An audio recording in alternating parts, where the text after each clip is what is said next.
So, last week, the key point I was making was that Jesus was both fully God and fully man, and if you want to back all that biblically, you can listen to it online, because I shared a lot of scriptures about why he was both. And I shared this, that if we are to be truly Christ conscious, we have to embrace both our divinity and our humanity. And by that, I mean, so our divinity is a sense that he's with us. He's in us, that love, the fullness of love resides on the inside of us, that the fullness of God resides on the inside of us. And our humanity is the way we interact with this world. It's this idea. But we've got to embrace both, because that's what Jesus did. It says the Word became flesh. He actually embraced both sides of it. And we said most people think they're human trying to be spiritual, but the reality of the Christian message is found in Jesus, who was fully divine and then took on human flesh. Because you were in the heart of the Father before the creation of the world. So you in some way existed before you became an embryo. So you also took on flesh.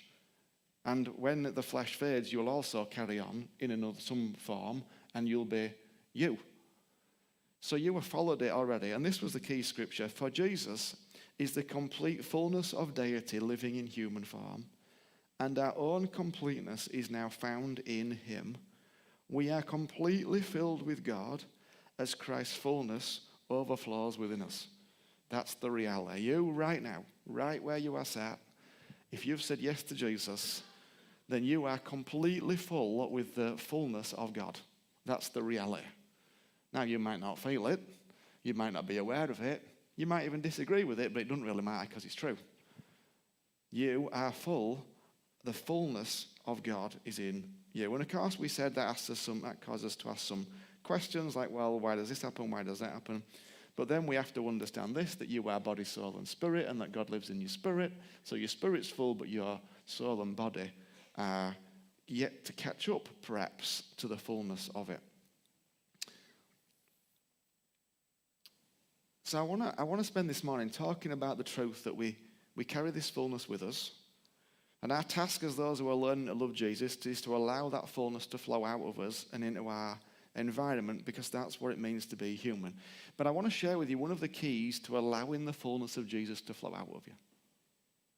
Because I found there's a key.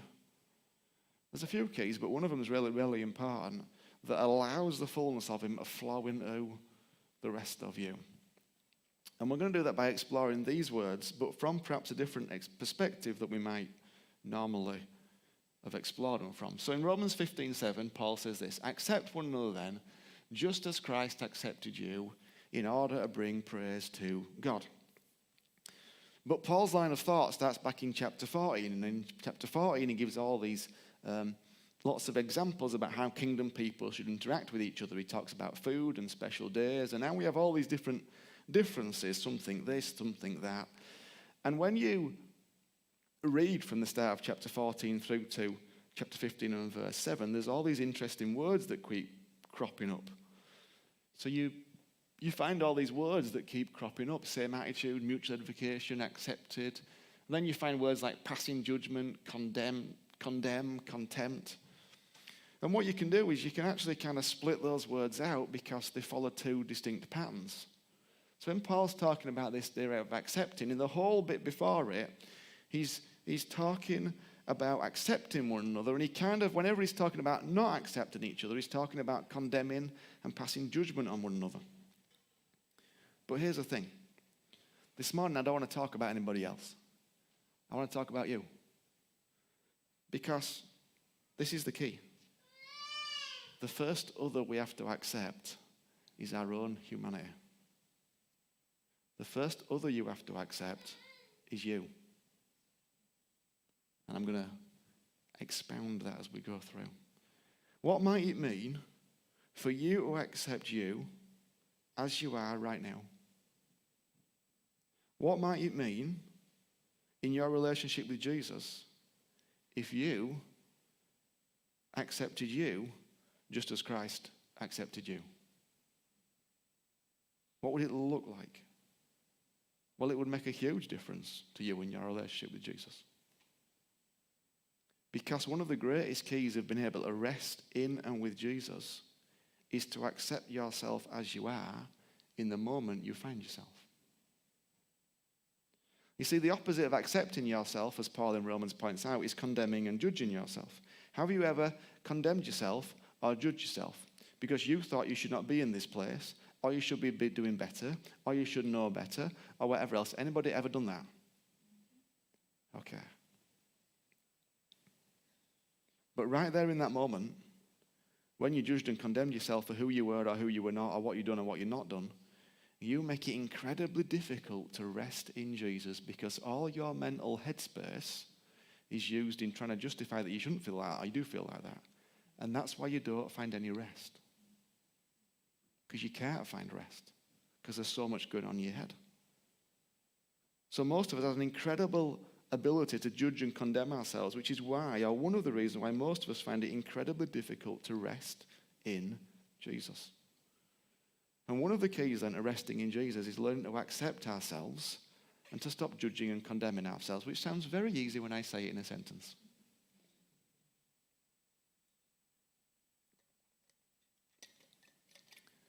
But it's really, really important. And it's important for a few reasons, but one of them can be found in this interaction with Jesus, and this is one of my favorite scriptures, as you know. Jesus, once more deeply moved, came to the tomb. It was a cave with a stone laid across the entrance. So this is the story of Lazarus. Lazarus has been dead a few days. He's in the tomb. And Martha, or one of them, is very upset because if Jesus had arrived earlier, Lazarus would be all right and all that. Take away the stone. But Lord, said Martha, the sister of the dead man, by this time there is a bad odor, for he has been there 4 days. Jesus lives in reality. He is the most real person there is. Jesus does not live in fantasy land. Jesus does not live in how it used to be land. Jesus does not be in how I'd like it to be land, or what life should be like land. Jesus lives in today. Jesus lives in how he actually is, and the reality of today. And the reality of today is where he wants to meet you. In fact, it's probably the only real place he can meet you, because it's the only place you're actually present. Everything else is a construction of your imagination. And sometimes, of course, like in this instance, the reality is a bit stinky. We don't want to acknowledge the reality. But the only way you're going to experience the fullness of resting in Jesus is when you acknowledge the reality of this situation, stench and all, which is what Jesus did and what Martha needed to do. Now, of course, most of us struggle to do this because we have no grace for ourselves. We have absolutely no grace for ourselves. We have grace for other people, and we can look at other people's situation, and if you've matured a little bit emotionally and spiritually, you can look at other people's situation and go, okay, it's tough, but I understand. And then you look at yourself and don't measure yourself with the same thing. You beat yourself up. Even though the person you're looking at, you have grace for them, but you don't have grace for you. You see, we spend a lot of time not actually being present with Jesus because we get so wrapped up in our minds as we judge and condemn ourselves because of the state of our hearts and lives. We shouldn't be this way. We should know better. We should be further on. If only X, Y, Z had happened, it would be different. We use hindsight to beat ourselves up. We wish we'd made better choices. But here is the thing. None of this helps you rest with Jesus. None of it helps you rest with Jesus. What helps you rest is when you come to a place of acceptance that your heart and life is in the place it is, and that is just fine with Jesus. You see, hindsight is a wonderful thing, but it's only useful if you're looking in the right direction. This is what I've realized. Hindsight is wonderful when you're looking forward. So hindsight, of course, is the ability to look back and realize where you went wrong and acknowledge it. That's fantastic. And so it's good to look back. It's good to learn. We're meant to learn. We're not meant to make the same mistakes over and over. We're meant to look back, learn. But hindsight is only useful when you're looking forwards and going, right, now I'm going to this situation. And so because last time I did this, I'm going to do something different. What we do is we use hindsight facing the wrong way and use it as a whip and a club to beat ourselves up. All the time. So we look back and go, oh. Most of us use hindsight by looking at the past and realize we've made some mistakes. Well, hey, that's about accepting your humanity. It's going to happen. Get used to it if you've not already. But then instead of turning around and facing the future and applying those things we've learned to our future, we look at our past and use those things we've learned as clubs and whips to punish ourselves. You see, I could write volumes of books about the mistakes I've made in running Little Daisies. Volumes of them. And I could use that volumes of books to look back and beat myself up over it, and I have done in the past many times. But I have learned that the only time I'm going to pick up that book now is when I'm looking forwards. And if I'm ever looking backwards, I'm going to refuse to pick up that book because it does not help me. If I'm looking forwards, if I'm going to do something new in terms of business in the future, I'll devour that book because I want to learn. But if I'm going to look backwards, I ain't going to pick it up anymore because it doesn't help me. We tell ourselves we should have known better, or we should have done this differently, or that differently. We beat ourselves up because we felt inadequate, or we thought of the right thing to say after the event, but not at the time. But listen, none of it is helpful. And more importantly, Jesus is not thinking like that. Jesus has never thought like that about you. Most people struggle to find rest in Jesus, not because they're not committed or they don't want to be found there, but because they end up spending so much of their time judging and condemning themselves for the state of their heart and their lives. Accept one another then, just as Christ accepted you. Accept you then, just as Christ accepted you. How does he actually accept you? Well, Jesus does not condemn you, nor does he judge you for the state of your heart or your life. And the interesting thing is, we know this in our head. Most of us know, oh yeah, Jesus doesn't judge me. Okay, well, why are you doing it then? Simply. If he doesn't, why are you? Because that means you're not being like him, and you're meant to be being like him. So if you're going to be like him, stop it. I could just stop there really, but we'll carry on.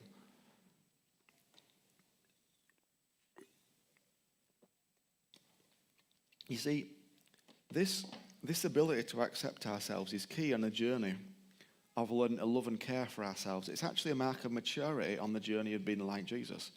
Because I don't think when Jesus went up a mountain, of course, he didn't get it wrong, so he didn't have to worry about beating himself up. But of course, he doesn't do it to you. When you're able to accept yourself more and more, to accept the weight of your heart, to accept life as it is, and to accept yourself where you're at, you know you are growing, you are learning, you are becoming like him. You're learning self-compassion and self-grace, which is a beautiful thing. And listen, when you learn it, other people feel it. I know some of you feel it coming off me right now. And the only reason you feel it coming off me is because I know it.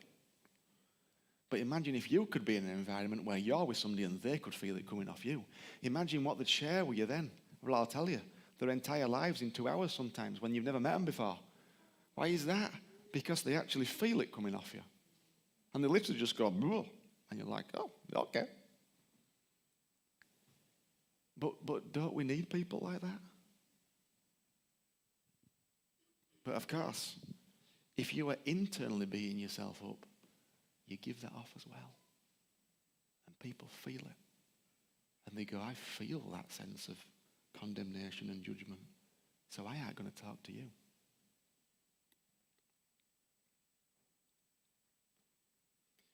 We've got to learn to look at our own hearts and lives through the lens of Jesus. And of course, we're our harshest critics because we know our own responses and actions. We know what we've done. And we even know our heart. The other people can look at you and go, well, I know the heart. You go, yeah, I know my heart. Other people look and go, well, I'm sure they didn't mean it. You look and go, well, I think I might have done actually. Like, you know that reality. But listen, so does Jesus. Really, so does Jesus. He really does know your heart. More than you know it. More than you're aware of it. He fully knows it. Every little last bit of it. And despite knowing all that, there is no judgment or condemnation flowing from him. You see, the truth is when you choose to judge and condemn yourself, you're effectively saying that Jesus is wrong and you're right. That's what you're doing. You're going, you're wrong about me, Jesus, and I'm right about me. And that is basically not the best way to find the life that Jesus offers. So one of the biggest stumbling blocks for us is our ability to not judge the state of our hearts, but to accept it as it is. But if we are to find, the rest we so desperately need, you don't have to apologize. Just embracing your humanity. If we are to find the rest we so desperately need, we must learn to view ourselves through the lens of the grace and compassion of Jesus. Now, here's the thing. Jesus. So wherever you are at right now, Whether you think it's a good place or a bad place. Whether you think you should be there or shouldn't be there. Oh, and by the way, I have banned that word from my vocabulary about myself.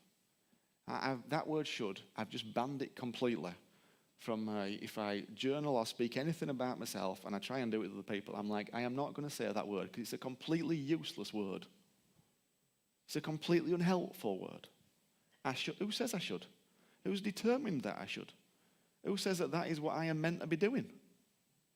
Well, the only person I'm meant to be listed is Jesus. But most of the time our should is cultural expectation, pressure from other people.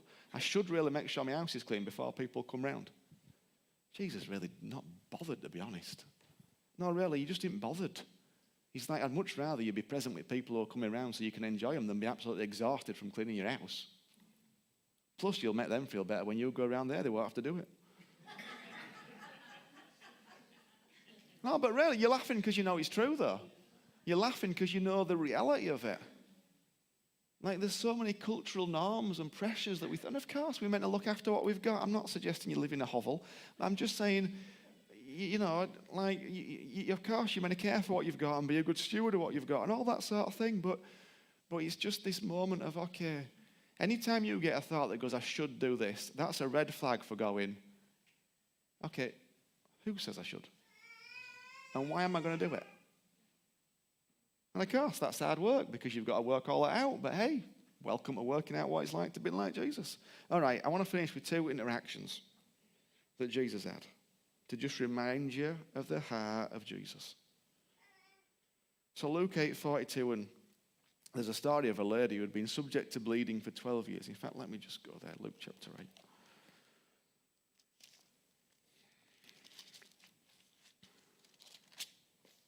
So there's this lady, she'd been subject to bleeding for 12 years. Nobody could heal her. She comes up behind him, touches the edge of his cloak. Immediately, her bleeding stops. Who touched me, Jesus asked. And there's a big crowd, and they're all going, don't be ridiculous, Jesus. There's a million people touching you. Eventually, it says, the woman, seeing she could not go unnoticed. Oh, seeing she could not go unnoticed. That's beautiful, isn't it? That's when you've got to stop when you're reading the Bible sometimes. It's impossible to go unnoticed by Jesus. Seeing she could not go unnoticed, came trembling and fell at his feet. In the presence of all the people, she told why she had touched him and how she'd been healed. Now listen. Think of all the things people you know, because you wouldn't say it, so we'll think of the people you know, to this lady, okay, about that moment. Remember, she has an issue of bleeding. That means she's unclean. That means she's in a crowd. She's touched all these people. There is a lot of upset people around her right now. Because everybody she's touched in this crowd, she's made unclean, and they're going to have to go do whatever you had to do to get clean. So lots of cultural expectations are going on around now. These are Jesus' only recorded words. Daughter. So straight away, daughter, your faith has healed you. Go in peace. That's it. That's all Jesus says. Now, sadly, many people would go, well, if you'd prayed a bit more, love, you'd be all right. Well, if you'd just done this, you'd be all right. Well, if you'd just done that, you'd be all right. Well, maybe you should do this. No, but Jesus, daughter, faith has made you well. Go in peace. Do you feel any condemnation or judgment in that statement? Despite the fact she's made a ton of people unclean and broken a ton of ceremonial laws. Trust me, the Pharisees were livid. And so were people who had to go and offer an extra sacrifice they weren't planning on doing that day. But there's nothing from Jesus. What about the lady who was caught in adultery in John 8? Every reason to judge and condemn herself for everybody around us doing just that. But Jesus' response, do you remember the story? They're all around. She's been caught in adultery. It's a big deal. Got to be stoned to death. And Jesus says, well, if you are without sin, you throw up first stone, and they all disappear. And Jesus stands there and says, well, neither do I condemn you. Her challenge was to not condemn herself. But Jesus says, no, I'm not condemning you. And all these people have gone away, who in their hearts had condemned her. They just knew that if they were going to throw a stone, they were going to get stoned. They didn't want to die that day. That's why they left.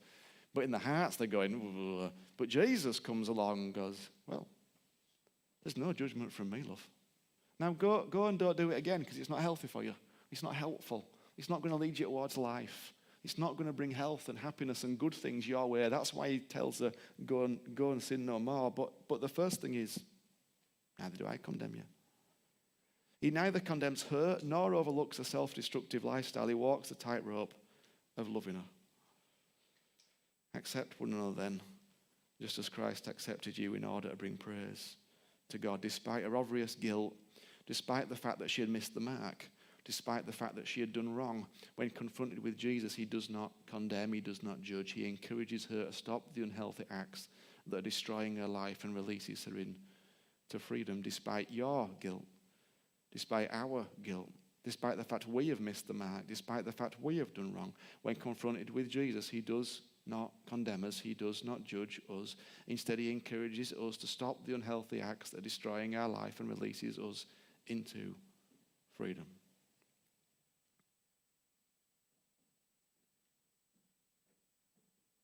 You are accepted by Jesus, just as you are.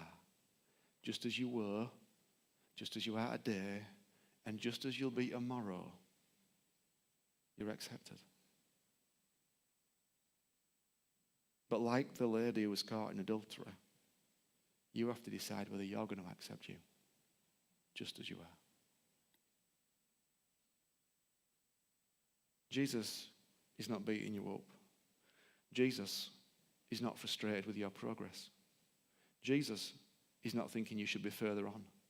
Jesus is not going over and over that conversation from last week wishing it were different. Jesus is not thinking you have failed. Jesus is not thinking you are going backwards. Jesus sees exactly where you were at. He sees every high and every low, everything you call a success and everything you call a failure, and in it all he simply accepts you and loves you. Perhaps it's time for us to start doing the same. Perhaps it's time for us to start doing the same. Perhaps it's time for us to come to a greater depth of understanding that if we accepted us, we may experience more of his acceptance over us. And I know that right now in some of you, there's all sorts of thoughts crashing through your mind. But your spirit is also loving it, because your spirit knows it's true. And the challenge is to allow your spirit to break through. And I'm going to play a song in a minute. It's actually a song that I think was played at pretty much every Billy Graham event, Just As I Am, Without a Plea. It's a beautiful version. And it's just the audio. And as it plays, it's just a few minutes. I just want you to listen to the words and just think about it. And I'm believing that as you listen, and as I've been talking, that somehow there's been a window open in your spirit that allows it to sink to a new depth and a new level. Because there is an incredible peace that comes, an incredible freedom and rest that comes when this truth starts to sink a little bit deeper in our hearts. All right, Simon, just play it.